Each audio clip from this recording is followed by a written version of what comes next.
السلام علیکم ورحمۃ اللہ وبرکاتہ۔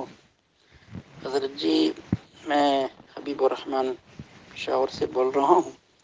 شیخ شریف اللہ سے نور اللہ عمر قدوس سے 2000 میں دورہ حدیث کی ہے، اور ابھی ایک چھوٹا سا اپنا مدرسہ ہے دارالعلوم پشاور کے نام سے۔ آج سے 5-6 مہینے پہلے میں نے ایک خواب دیکھا تھا۔ آپ اور آپ کے ساتھ ہمارے جتنے بھی آج کے مشائخ ہیں سارے کے سارے موجود ہیں۔ میں چونکہ دونوں ٹانگوں سے معذور ہوں، تو آپ نے ارشاد فرمایا کہ چلو آقا صلی اللہ علیہ وسلم کی زیارت کے لیے چلتے ہیں۔ تو آپ نے میری جو چیئر ہے، کرسی ہے، اس کو پیچھے سے پکڑا۔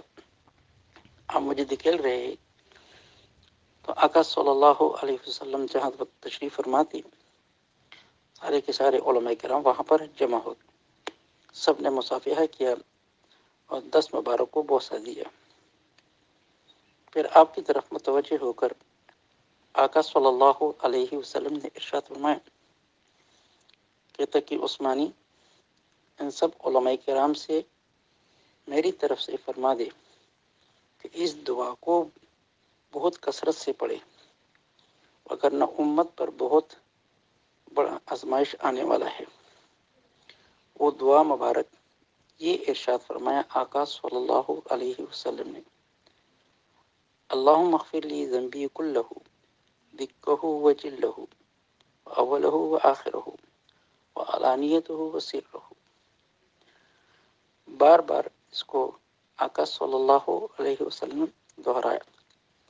پھر آپ سے خصوصی طور پر ارشاد فرمایا کہ آپ پڑھ لیں۔ پھر آپ نے پڑھ لیا اور آپ کے ساتھ ہم نے بھی پڑھ لیا۔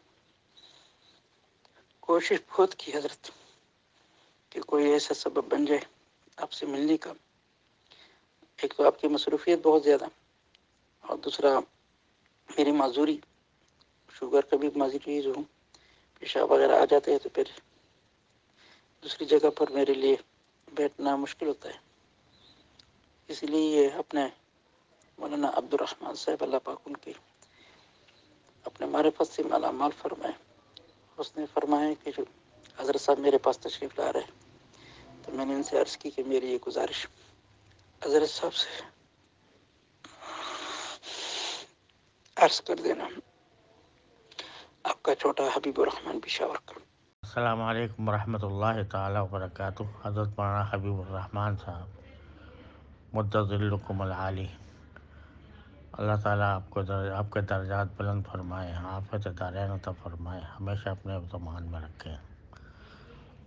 آپ نے جو بشارت کا پیغام بھیجا اس سے مجھے بہت زیادہ مسرت بھی ہوئی اور ساتھ ساتھ شرمندگی بھی کہ میں کہاں اور آقا صلی اللہ علیہ وسلم کہاں، اور آپ کا میرا نام لے کر بیان اور پیغام دینا، یہ میرے لیے کیا کچھ ہے میں بیان نہیں کر سکتا۔